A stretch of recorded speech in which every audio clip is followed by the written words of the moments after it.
मुख्यमंत्री आणि उपमुख्यमंत्र्यांची पत्रकार परिषद सुरू होते, थेट जाऊयात।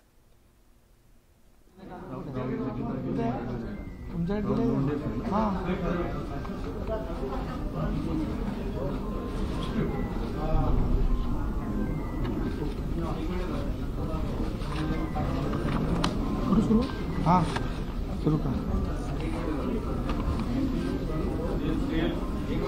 राज्याचं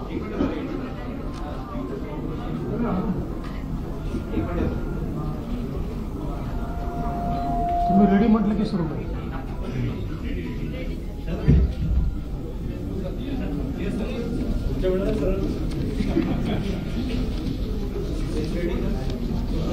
राज्याचं पावसाळी अधिवेशन उद्यापासून सुरू होत आहे। त्याच्या पूर्वसंध्येला आम्ही चहापानाचा कार्यक्रम ठेवला होता आणि विरोधी पक्षाला निमंत्रित केलं होतं। नेहमीप्रमाणेच विरोधी पक्षाने चहापानावर बहिष्कार टाकलाय आणि 7 पानी पत्र आम्हाला दिलंय। यातले मधले 4 पानं बहुधा आम्ही यापूर्वी दिलेल्या पत्रातलेच आहेत। त्यातल्या अक्षरांमध्ये काही फार फेरफार नाही आहे, शब्दांमध्ये काही फेरबदल नाही आहे। त्यामुळे मला असं वाटतं की हे पत्र देताना विरोधी पक्षाला या गोष्टीची विस्मृती झाली की ते 1.5 महिन्यापूर्वी सत्तेत होते। पण काही हरकत नाही। मला असं वाटतं की माननीय एकनाथरावजी शिंदे यांच्या नेतृत्वात जे मंत्रिमंडळ आज या ठिकाणी कार्यरत आहे, त्या मंत्रिमंडळावर विरोधी पक्षाचाही विशेष विश्वास दिसतो। त्यामुळे जे त्यांनी केलं नाही त्या सर्व अपेक्षा त्यांनी आमच्याकडनं व्यक्त केल्या आहेत। मी विरोधी पक्षनेत्यांना आश्वस्त करू इच्छितो की आमचं शिवसेना भाजप युतीचं सरकार त्यांच्या या सर्व अपेक्षा निश्चितपणे पूर्ण करेल। खरं म्हणजे आज मला आश्चर्य वाटलं की आमच्या सरकारला ते असं म्हणाले की हे बेईमानीनं आलेलं सरकार आहे। विधानसभेच्या निवडणुकीमध्ये ज्या लोकांनी एकत्रित युती म्हणून मतं मागितली होती, असे 2 पक्ष शिवसेना आणि भाजप एकत्रित येऊन हे सरकार तयार झालं आहे। महाविकास आघाडीचं सरकार हे बेईमानीचं सरकार होतं। कारण केवळ आमच्याच नाही तर जनतेच्या मॅन्डेटला सुरा खुपसून ते सरकार त्या ठिकाणी आलं होतं आणि 32 दिवस त्या सरकारमध्येही मंत्रिमंडळ विस्तार नव्हता। त्याही सरकारमध्ये 30 डिसेंबर 2019ला विस्तार झाल्यानंतर खाते वाटप हे 5 जानेवारी 2020ला झालं। त्यामुळे जसं सुधीरभाऊ नेहमी सांगतात की गजनीची लागण ही कुठेतरी विरोधी पक्षाला झालेली दिसते आहे, पण त्याची आठवण आम्ही निश्चितपणे करू।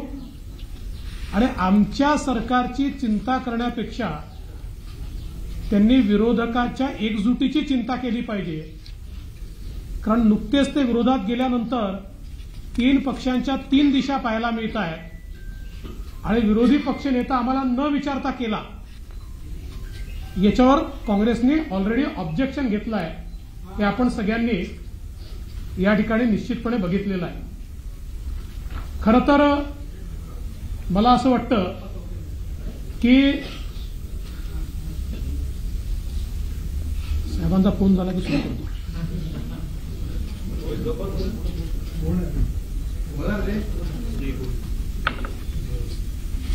खरं म्हणजे केवळ 46 दिवसांमध्ये लोकांना फरक दिसतोय, सर्वसामान्यांचं सरकार आल्यासारखं वाटतंय, इथेही पाय ठेवायला जागा नाही. नाहीतर मंत्रालय रिकामं होतं, सह्याद्री रिकामं होतं, मंत्र्यांचे बंगले रिकामे होते. आता कुठेही पाय ठेवायला देखील जागा नाही, ही अवस्था आपल्याला या ठिकाणी पाहायला मिळते. विशेषतः जी काही नैसर्गिक आपत्ती आहे त्या आपत्तीमध्ये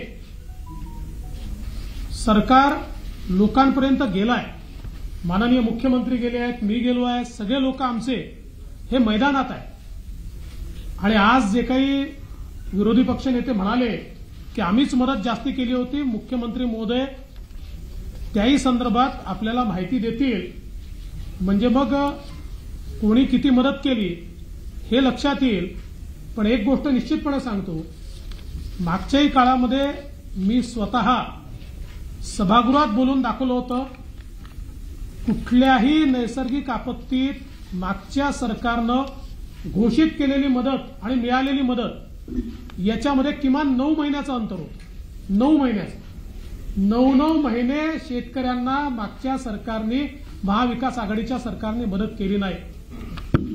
आमच्या सरकारने तात्काळ मुख्यमंत्र्यांनी त्या संदर्भातले निर्णय घेतले आणि मला विश्वास आहे की पुरवणी मागण्या मंजूर झाल्याबरोबर या संदर्भातलं जे काही वाटप आहे ते देखील आम्ही सुरू करू. खरं तर आम्हाला त्याला पुरवणी मागण्यांची आवश्यकता नाही आहे. आम्ही ते थेट एसडीआरएफ मधनं देऊ शकतो.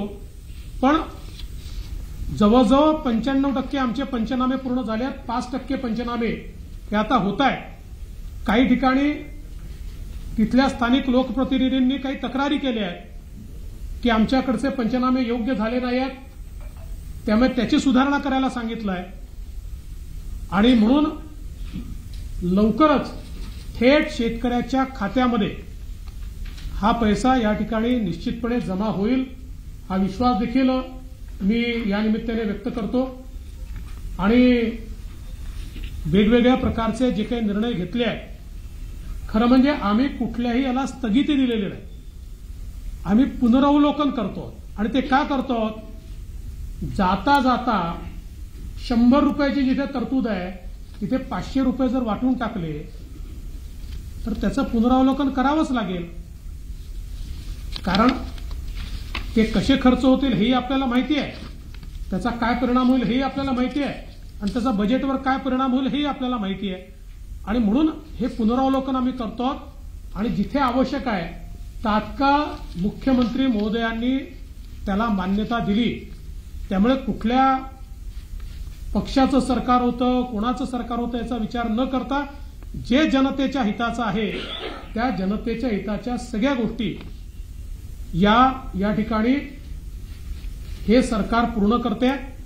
मी माननीय मुख्यमंत्री महोदयांना विनंती करेन की माननीय मुख्यमंत्री महोदयांनी आजच्या पत्रकार परिषदेला या ठिकाणी संबोधित करावं.